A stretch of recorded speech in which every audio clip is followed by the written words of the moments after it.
Hello and welcome to the class. आज हम discuss करेंगे वैक्सीन के बारे में। वैक्सीन आप सब ने सुना होगा। कोविड के बाद हम सब लोग जो है वैक्सीन कोवाशील्ड करके वैक्सीन के बारे में थोड़े बहुत सुने होंगे, या तो अपने बचपन से ये एडवर्टाइजमेंट देखे होंगे, 2 बूंद जिंदगी का, जहाँ पे अमिताभ बच्चन वगैरह जो एडवर्टाइजमेंट करते हैं।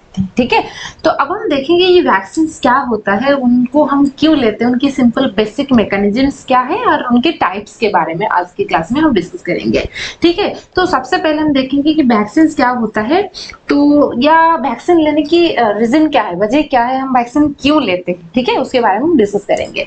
तो आप सिंपल सा जो हमारे इम्यून सिस्टम्स के मैकेनिज्म्स के बारे में यदि देखोगे, मैं आपको बता दूं, तो मान लीजिए ये मेरा पैरासा माइस है ना, जो है रैट है, आप समझ लीजिए।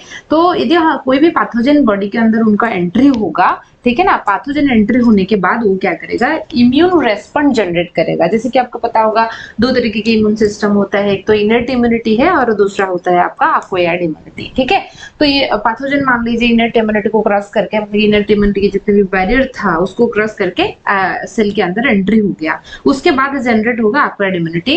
एंड एक्वायर्ड इम्यूनिटी 2 तरीके के है, एक तो होता है सेल मेडिएटेड इम्यूनिटी, जिसमें टी सेल वगैरह आ जाएंगे, T helper cell, T cytotoxic cells आ जाएगा, और एक होता है ह्यूमरल इम्यूनिटी, जिसमें बी सेल आ जाएगा। B cell memory cell and plasma cells बनाता है। ठीक है, अच्छा, तो जब भी इन्फेक्शन होता है कुछ चीजें ऐसे होता है, मैं आपको पहले बता दूं।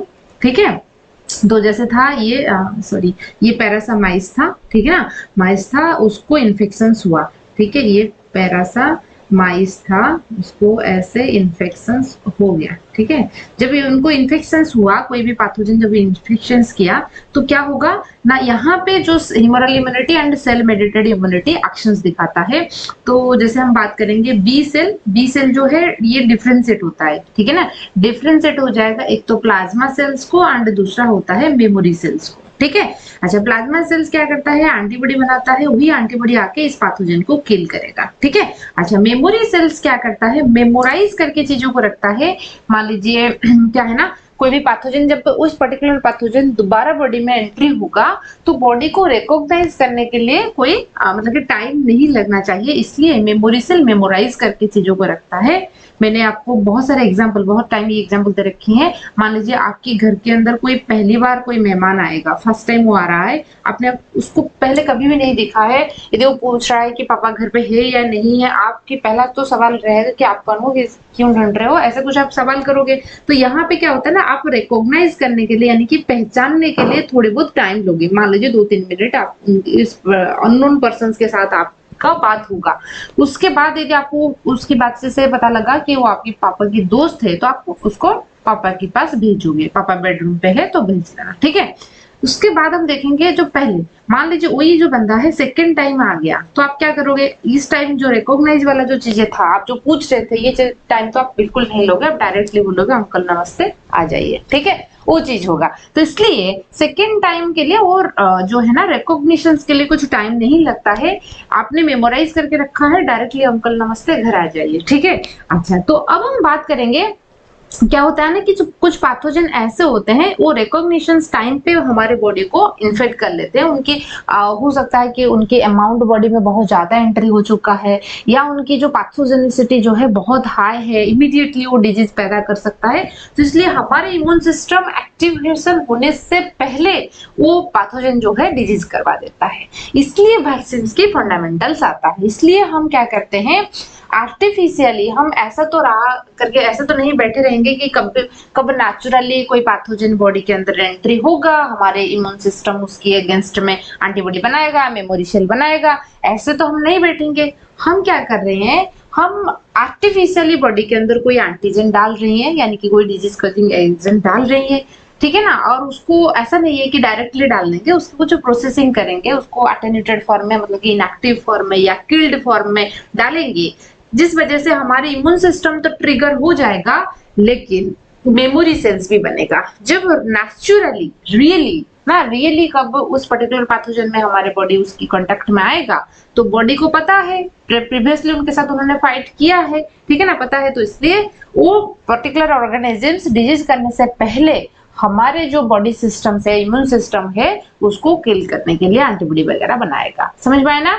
सो देखिए, तो हम देखेंगे कि वही चीज है कि जैसे मैंने बात किया, इम्यूनिटी जो होता है ठीक है, मैं पहले आपको यहाँ पे बता दूं रीजन बिहाइंड वैक्सीनेशन करने की जो रीजन होता है क्या है ना, there is activation of immune response. ठीक है ना, मतलब कि जब पैथोजन एंट्री होगा, जो एक्टिवेशन सेल इम्यूनिटेड इम्यूनिटी हो या तो ह्यूमरल इम्यूनिटी हो, उन्होंने पैथोजन को किल करना या बॉडी से एलिमिनेट करने के काम करते हैं। जब नेचुरली कोई पैथोजन एंट्री करता है, हम क्या कर रहे हैं, वैक्सीनेशन की मदद से हम नेचुरल पैथोजन को वेट नहीं करते हैं, हम डायरेक्टली यहाँ पे उस बैक्टीरिया के अंदर क्या करेंगे, हम डाल देंगे एंटीजन। ठीक है ना, हम एंटीजन डाल देंगे वैक्सीन की मदद से, वही रेस्पॉन्स जो है जनरेट होगा, पर्टिकुलरली वही मैकेनिज्म चलेगा, एक मेमोरी सेल बन जाएगा। एंड मेमोरी सेल बनने से ये फायदा होता है, जब नेचुरली रियली कभी वही पर्टिकुलर पैथोजन आएगा तो हमारे बॉडी उससे है ना पंगा ले लेगा। तो बिफोर नेचुरल इन्फेक्शंस होने से पहले हम खुद ही इम्यून रेस्पॉन्स बॉडी में जनरेट कर रहे हैं, इसलिए हम वैक्सीन ले रहे हैं। समझ रहे हो ना। अच्छा, artificial administration of antigen is called vaccination. हम आर्टिफिशियली जानबूझ के एंटीजन बॉडी के अंदर डाल रही है, क्यों? क्योंकि हमारे मेमोरी सेल्स को जनरेट करने के लिए, इम्यून सेल की मेमोरी सेल्स को जनरेट करने के लिए। तो फंडामेंटल मैकेनिज्म यानी कि जो बेसिक फंडा क्या है आपको समझ में आ रहा है। ठीक है, हमारे बॉडी में इम्यून सिस्टम दो तरीके का होता है, मैंने बताया, एक पैदाइशी से प्रेजेंट होता है उसको इनर इम्यूनिटी कहते हैं, जब बाद में डेवलप होता है उसको हम एक्वायर्ड इम्यूनिटी कहते हैं। एंड एक्वायर्ड इम्यूनिटी तभी एक्टिवेट होगा जब कोई पैथोजन की कांटेक्ट में आएगा, एक्सपोजर में आएगा, तभी एक्टिवेट होता है। Acquired immunity get activate and generate response, तो ह्यूमरल इम्यूनिटी एंड एक होता है सेल मेडिएटेड इम्यूनिटी। तो अब हम देखेंगे ये जो इम्यूनिटी होता है, ये दो तरीके की इम्यूनिटी, ठीक है ना। इम्यूनिटी का मतलब है कि बॉडी कैसे खुद को प्रोटेक्ट करके रखता है, दो तरीके हम बॉडी को प्रोटेक्ट करवा सकते हैं। एक होता है एक्टिव इम्यूनिटी, दूसरा होता है पैसिव इम्यूनिटी। ये क्लास भी हम कर चुके हैं, तो उसको भी पहले देख लीजिए।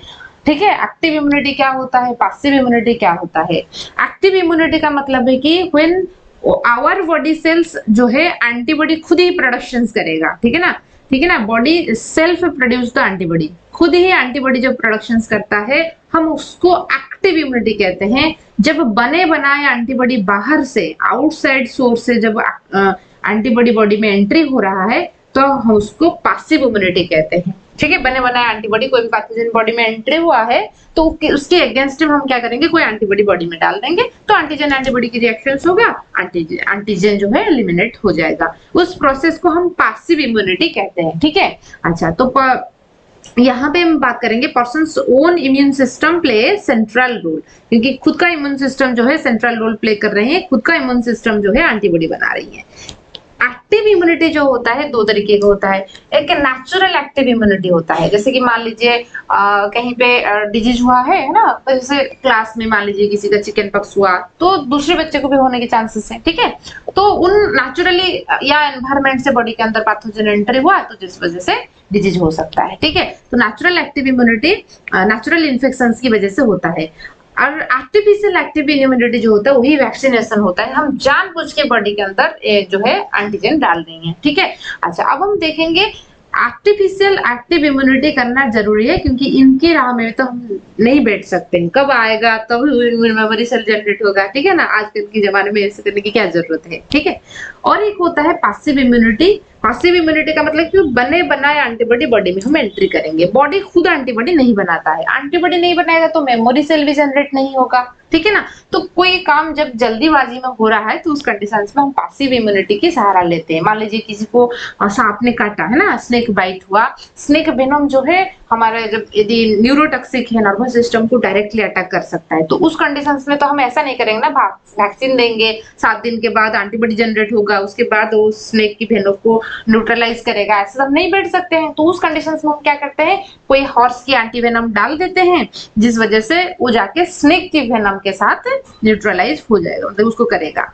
समझ रहे हो ना। तो या मदर मिल्क में जो होता है IgA एंटीबॉडी है, क्योंकि न्यू बॉर्न बेबी है, छोटे बच्चे हैं, उनके पास तो इतना इम्यूनिटी नहीं है, एक्वायर्ड इम्यूनिटी उनका इतना स्ट्रांग नहीं है, तो उस कंडीशंस में हम क्या करते हैं, मदर की जो मिल्क है उसमें IgA होता है। ठीक है ना, वो बच्चे को इम्यूनिटी प्रोवाइड करता है। और फिटल कंडीशंस में प्लासेंटा से IgG भी आ जाता है। ठीक है, अच्छा, तो हमारे जो फोकस रहेगा आज आर्टिफिशियल एक्टिव इम्यूनिटी के ऊपर फोकस रहेगा, जिसके हम वैक्सीन के बारे में बात करेंगे। तो ये रहा आपकी चीजें। ठीक है, अच्छा, अब चलते हैं हम वैक्सीन। ठीक है, आपको आई होप क्लियर होगा वैक्सीन क्या होता है। हम आर्टिफिशियली एंटीजन को एडमिनिस्ट्रेट कर रहे हैं या इंट्रोड्यूस कर रहे हैं हमारे बॉडी के अंदर, जिस वजह से बॉडी में दो चीज हो रहा है। एक तो उनके लिए मेमोरी सेल जनरेट होगा, ठीक है, और बॉडी कैसे एंटीबॉडी बनाता है वो उसको भी लर्न कर लेता है कि इस तरीके से, क्योंकि ये चीज भी आपको पता होगा पर्टिकुलर पैथोजन के लिए जो ये स्पेसिफिक होता है, एंटीजन एंटीबॉडी बाइंडिंग जो है स्पेसिफिक होता है। तो मान लीजिए पोलियो वायरस है, पोलियो वायरसेस के लिए पर्टिकुलरली ऐसे एंटीबॉडी बनाना है, ये बॉडी को पता होना चाहिए, ठीक है ना, तुरंत वो बनाएगा। हम लोग जो 2 बूंद जिंदगी का लेते हैं, आपने एडवर्टाइजमेंट देखे होंगे, तो क्या होता है बार बार उसको लेना पड़ता है, हर 6 महीने के बाद ऐसा ऐड आता है, आपने सुना होगा, क्योंकि उसको हम बूस्टर डोज कहते हैं। कोविड के टाइम पे भी हमने ऐसे लिए थे बूस्टर डोज, मतलब कि बार बार वो चीज लेना पड़ता है, ठीक है, उसको हम बूस्टर डोज कहते हैं, मेमोरी सेल को और अच्छे से जनरेट करवाने के लिए, ठीक है। तो vaccine artificial administration of to induce artificial active immunity, तो किसको इंड्यूस करने के लिए आपको यहाँ से क्वेश्चन आएगा कि वैक्सीनेशन जो होता है वो एक्टिव इम्यूनिटी है या पैसिव इम्यूनिटी है। यदि ऐसे ना उसकी आर्टिफिशियल एक्टिव इम्यूनिटी है या नेचुरल एक्टिव इम्यूनिटी है, ये एक आर्टिफिशियल एक्टिव इम्यूनिटी है, ठीक है। ऐसे ऐसे एमसीक्यू आ सकता है, कोई भी पीजी एंट्रेंस आप उठा के देख लीजिए, वैक्सीन से जरूर क्वेश्चन बनता है, ठीक है। जहां जहां से क्वेश्चन आएगा मैं बताती चलूंगी, ये एक पॉइंट है क्वेश्चन की, ठीक है। अच्छा, इवन उसको का वैक्सीन जो टर्म है एक लैटिन वर्ड भाका से आया है, जिसका मतलब है कि काउ, क्योंकि उसको एडवर्ड जेनर ने वैक्सीन को एडवर्ड जेनर ने बताए थे। मैंने हिस्ट्री वाला क्लास में आपको बताई थी, एडवर्ड जेनर ने क्यों उन्होंने बताई थी, उन्होंने देखा कि कुछ ऐसे काउ पॉक्स जिस मिल्क मैन को हो रहा था उसको वो उन्होंने स्मॉल पॉक्स में अफेक्टेड नहीं हुए थे। उन्होंने ये बताया कि काउ पॉक्स होने की वजह से उनकी बॉडी में मतलब कि एंटीबॉडी जनरेट हुआ है, जब स्मॉल पॉक्स की वायरस एंट्री हुआ तो उसके बाद उनको कुछ नहीं हुआ, ठीक है ना। ये हिस्ट्री था उनका वैक्सीन की। तो अब हम बात करेंगे वैक्सीन के टाइप्स के बारे में। तो वैक्सीन जो होता है हम जनरली 2 कैटेगरी में उसको डिवाइड करते हैं। एक आज होल ऑर्गेनिजम्स को, मतलब जो डिजीज कॉजिंग ऑर्गेनिज्म होते हैं, जो पैथोजन होते हैं, होल ऑर्गेनिजम्स को बॉडी के अंदर एंट्री करवाएंगे, नहीं तो उस पर्टिकुलर ऑर्गेनिजम्स की कुछ पार्ट्स होता है, जैसे कि उनकी सेल वॉल की पॉलीसैकेराइड्स हो गया, प्यूरिफाइड मैक्रोमोलेक्यूल या कोई प्रोटीन हो गया, उसको बॉडी के अंदर इंट्रोड्यूस कर पाएंगे, ठीक है। अच्छा, होल ऑर्गेनिजम्स में हम देखेंगे लाइव एटेन्यूटेड देखेंगे, ठीक है, एंड किल्ड ऑर्गेनिजम्स देखेंगे, एंड प्यूरिफाइड में हम देखेंगे सब यूनिट, क्योंकि हम क्या कर रहे हैं प्यूरिफाइड मैक्रोमोलेक्यूल ले रहे हैं, आइदर हो सकता है कोई प्रोटीन ले लेंगे या तो पॉलीसैकेराइड्स ले लेंगे, सब यूनिट लेंगे, नहीं तो कॉन्जुगेट, कॉन्जुगेट का मतलब कि 2 चीज मिला के लेंगे, ठीक है, कॉन्जुगेट करना 2 चीज को मिला के। और उसके बाद हम देखेंगे टॉक्सॉइड, रिकॉम्बिनेंट एंड डीएनए, जो कि अब मतलब कि नया जनरेशन, न्यू जनरेशन वैक्सीन होता है, आजकल उसके ऊपर काम चल रहा है और अवेलेबल भी है मार्केट में, ठीक है। तो पहले हम डिस्कस करेंगे लाइव एटेन्यूटेड वैक्सीन के बारे में। लाइव रहेगा मतलब कि उस डिजीज कॉजिंग ऑर्गेनिज्म, बस सिंपल फंडामेंटल आप ऐसे समझिए। मान लीजिए आपने पोलियो की वैक्सीन ले रही हो या कोविड की वैक्सीन ले रहे हो, इसका मतलब है कि पोलियो वायरस या कोविड वायरसेस को हम अंदर डाल रहे हैं। लेकिन वो वायरसेस किस तरीके से हो सकता है कि एटेन्यूटेड फॉर्म में है, मतलब कि उनके डिजीज कॉजिंग कैपेसिटी नहीं है लेकिन वो जिंदा है, ठीक है। या तो हम क्या करेंगे, उस पर्टिकुलर बैक्टीरिया या वायरसेस की कुछ पार्ट ले लेंगे, टोटल बॉडी ना लेकर, उनके कोई पॉलीसैकेराइड, कुछ प्रोटीन सब यूनिट्स ऐसे ले लेंगे, ठीक है, समझ रहे हो ना। तो उसको बॉडी के अंदर हम लेते हैं, उनका उतना डिजीज कॉजिंग कैपेसिटी नहीं है, ठीक है। अच्छा, इसलिए आपने देखे होंगे जब वैक्सीन वगैरह हम लेते हैं उसके बाद फिर फीवर, बॉडी में कुछ इम्यून रिस्पॉन्स जनरेट होता है, समझ रहे हो ना। लोग घबरा जाते हैं, फीवर हुआ, हेड एक्टिंग हुआ, लेग एक्टिंग हुआ, ठीक है ना, ऐसे दर्द हो रहा है घुटने में, तो इम्यून रेस्पॉन्स जनरेट हो रहा है, बॉडी उसके अगेंस्ट में एंटीबॉडी बना रही है, समझ रहे हो ना। तो यहाँ पे हम देखेंगे लाइव एटेन्यूटेड वायरसेस या बैक्टीरिया के अंदर हम क्या करेंगे, देखिए हम कैसे इस तरीके से वैक्सीन बनाएंगे। हम क्या करेंगे, कोई भी एक बैक्टीरिया ले लेंगे जो डिजीज पैदा कर रहा है, ऐसा नहीं कि किसी को ले लेंगे, जैसे जो हो गया, ठीक है, स्ट्रेप्टोकोकस निमोनिया कॉज करता है, ठीक है। अच्छा, तो पोलियो वायरसेस होता है, रोटा वायरस या रूबेला वायरसेस होता है। आपने कोई बैक्टीरिया ले लिया, इस पर्टिकुलर बैक्टीरिया को जो डिजीज पैदा करता है, ऐसा एडवर्स कंडीशंस में एक लॉन्ग टाइम के लिए ग्रो करवाओगे, ठीक है ना, मान लीजिए 10 साल 20 साल ऐसे ग्रो करवाओगे, उनके जितने भी स्ट्रेन जनरेट होंगे, ठीक है ना, एडवर्स कंडीशंस से रहने के बावजूद उनका जो डिजीज कॉजिंग कैपेसिटी है वो लॉस्ट हो जाएगा। तब तक ग्रो करोगे जब तक उनके डिजीज कॉजिंग कैपेसिटी जो है नहीं रुका है, लेकिन उनका एंटीजेनेसिटी प्रॉपर्टी रहा होगा, मतलब कि वो एंटीजन पैदा करने की कैपेसिटी है, हमारे बॉडी के अंदर इम्यून रेस्पॉन्स जनरेट करने की कैपेसिटी है, लेकिन ठीक है ये जो है उनका नहीं है। तो उसके बाद हम क्या करेंगे, उसको इंट्रोड्यूस करेंगे, ठीक है, उसको हम बॉडी के अंदर इंट्रोड्यूस करेंगे। उनके एडवांटेजेस क्या दिखेंगे, यहाँ पे cell mediated and humoral immunity दोनों की दोनों जो है एक्टिवेट हो जाएगा, ठीक है। एंड ये सिंगल डोज, मतलब कि बार बार लेने की कोई जरूरत नहीं है, एक बार, क्योंकि वो लाइव है, बहुत ह्यूमरल इम्यूनिटी एंड आपकी सेल मेडिएटेड इम्यूनिटी, मतलब बी सेल टी सेल सारे जनरेट होंगे, तो मेमोरी सेल भी जनरेट हो जाएगा। लॉन्ग टाइम एक्टिवेशन रहता है, लेकिन ये जो है ना लेस स्टेबल है, एंड कभी भी है ना, कभी भी वो क्या हो सकता है ना, पैथोजेनिसिटी गेन कर सकता है, ये प्रोबेबिलिटी है। तो इसलिए जो कोल्ड कंट्री होते हैं यूएस वगैरह, उनमें ये जो लाइव एटेन्यूएटेड वैक्सीन को उतना प्रायोरिटी नहीं दिया जाता है, ठीक है ना, तो रिवर्स होने के चांसेस है, ये उनके डिसएडवांटेजेस होता है। तो उनके एग्जांपल्स देखेंगे, एग्जांपल से पूछा जाता है, मान लीजिए जैसे पूछेगा कि मीजल्स जो है वो कौन सी टाइप की वैक्सीन है, किल्ड है या लाइव एटेन्यूएटेड है, ऐसे पूछा जाता है। तो मीजल्स, मॉम्स, पोलियो जो होता है साबिन वैक्सीन, जो ओरल पोलियो की दो तरीके के होते हैं, एक ओरल होता है मतलब खाने जैसे खाएंगे, और एक होता है ना इंजेक्टेबल, इंजेक्शन के थ्रू लेते हैं। तो ओरल जो होता है साबिन, और दूसरा होता है सल्क। साबिन जो है वो आपका पोलियो की ओरल वाला होता है। एंड देखिए, और ज्यादातर ये सिंगल डोज की रिक्वायरमेंट होता है, यहाँ पर एक एक्सेप्शन है, याद रखिए। जो लाइव एटेन्यूएटेड होते हैं वो सिंगल डोज, बूस्टर डोज की जरूरत नहीं है। लेकिन जो साबिन है, एक पोलियो वायरस 2 बूंद जिंदगी की, उसको बार बार लेना पड़ता है, क्योंकि मतलब कि उनमें बूस्टर डोज की जरूरत होती है। एक्चुअली पोलियो की 3 वेरिएंट होते हैं, वो इंटेस्टाइन में रहते हैं, एक दूसरे की रेप्लिकेशंस में इंटरफियर करते हैं, तो इसलिए 3 बार लेना, मतलब कि बार बार लेना पड़ता है 3 वेरिएंट्स को किल करने के लिए। तो ये रहा लाइव एटेन्यूएटेड। फिर हम बात करेंगे किल्ड वैक्सीन। नाम से पता लग रहा है कि हम पैथोजन को बिल्कुल किल करेंगे। कैसे किल करेंगे, देखिए, तो ये मान लीजिए पोलियो वायरसेस हो गया, उसको फॉर्मल कोई केमिकल्स देके हम उसको किल कर सकते हैं, नहीं तो हम रेडिएशंस देके उसको किल कर सकते हैं। इसी तरीके से हम क्या करेंगे, किल करेंगे। किल करने के बाद उसको इंट्रोड्यूस करेंगे पैथोजन के अंदर, और ये ह्यूमरल इम्यूनिटी को जनरेट करता है एंड मोर स्टेबल। ह्यूमरल का मतलब है कि यहाँ पे बी सेल जनरेट होता है, ठीक है। अच्छा, फिर हम देखेंगे एग्जाम्पल में कौन आ जाएंगे किल्ड में, cholera, influenza, hepatitis A, plague, ठीक है ना। पोलियो की सल्क वैक्सीन जो है उसकी कैटेगरी के अंदर आ जाएगा। फिर हम देखेंगे रैबिस, ठीक है, रैबिस के बारे में बात करेंगे। फिर हम बात करेंगे प्यूरिफाइड मैक्रोमोलेक्युलर वैक्सीन के बारे में बात करेंगे, ठीक है। अच्छा, तो हमने यहाँ पर कंप्लीट बैक्टीरिया को जो है हम नहीं ले रहे हैं आज मतलब कि वैक्सीन के लिए हम उसको यूज नहीं कर रहे हैं। हम किसको यूज कर रहे हैं, हम यूज कर रहे हैं बैक्टीरिया के कोई पार्ट्स, मान लीजिए उनके जो कैप्सूल है वहां से कोई पॉलीसैकेराइड्स को निकालेंगे या कोई प्रोटीन है उसको निकालेंगे, ठीक है।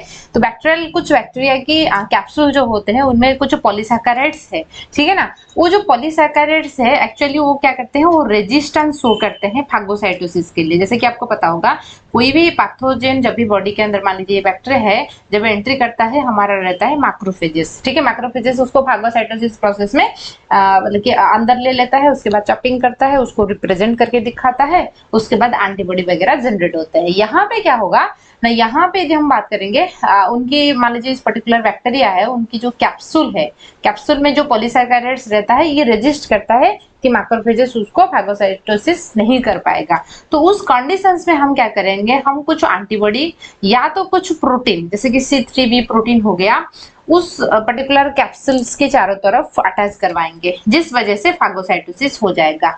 हमने क्या किया, हमने उसको इंड्यूस किया, फागोसाइटोसिस करवाने के लिए हमने उसको इंड्यूस किया। तो उस कंडीशंस में क्या होगा, मतलब इस प्रोसेस को हम ऑप्सोनाइजेशंस बोलते हैं। ऑप्सोनाइजेशंस में हमने पढ़ चुके हैं, मतलब कि कुछ चीजें ऐड होने के बाद फागोसाइटोसिस होने के चांसेस जो है और इंक्रीज हो जाता है, उसको हम ऑप्सोनाइजेशंस कहते हैं। सो अब हम बैक्टीरिया को ऐसे करेंगे, ठीक है। अच्छा, तो इस कंडीशंस में they cannot activate T helper cell because it is a polysaccharides. So T मतलब कि ये टी इंडिपेंडेंट मैनर में काम करते हैं, मतलब कि प्यूरिफाइड मैक्रोमोलेक्यूल्स हम जब लेते हैं उस कंडीशंस में क्या होता है ना, बी सेल की एक्टिवेशन होता है, यानी कि ह्यूमरल इम्यूनिटी की एक्टिवेशन होता है, टी सेल की एक्टिवेशन नहीं होता है, समझ रहे हो ना। तो B cell activation T independent manner में होता है। टी इंडिपेंडेंट मैनर का मतलब क्या होता है, देखिए एक बार जब बी सेल एक्टिवेट हो जाएगा, मतलब कि डायरेक्टली बी सेल एक्टिवेट होता है, यहाँ पे मेमोरी सेल जनरेशन नहीं होगा। मतलब है कि मान लीजिए बी सेल एक्टिवेट हुआ, वहां पे एंटीबॉडी बन जाएगा, उस पर्टिकुलर पैथोजन को वो किल करेगा, सही है। लेकिन यहाँ पे क्या होता है ना, यहाँ पे आपकी T cell activity, helper cell वगैरह एक्टिवेट नहीं होते हैं। बी सेल की जो क्लास स्विचिंग होता है, मतलब कि आईजीएम से आईजीजी वगैरह जो दूसरे अलग टाइप के एंटीबॉडी, इस तरीके से भी चीजें नहीं चलता है, तो इसलिए मेमोरी सेल की फॉर्मेशन उतना नहीं होता है।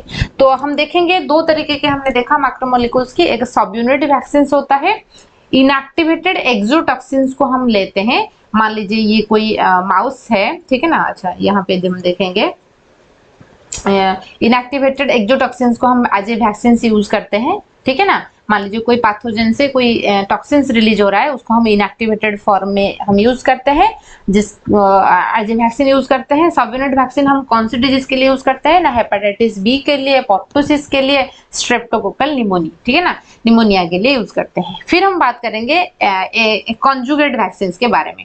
देखिए कॉन्जुगेट वैक्सीन में क्या होता है ना, कॉन्जुगेशन करेंगे, ए एंड बी इस तरीके से दो होते हैं, ठीक है ना। मान लीजिए कोई बैक्टीरिया है, तो उन्होंने डिजीज करवाने के लिए उनका ऐसे कॉन्जुगेटेड प्रोटीन रहा है, बी क्या करेगा, उनकी सेल सरफेस में बाइंड होने के लिए हेल्प करेगा, एंड एंटीजेनेसिटी मतलब कि हमारे इम्यून सिस्टम को ट्रिगर करने की जो क्षमता है किसके पास है, ए के पास है।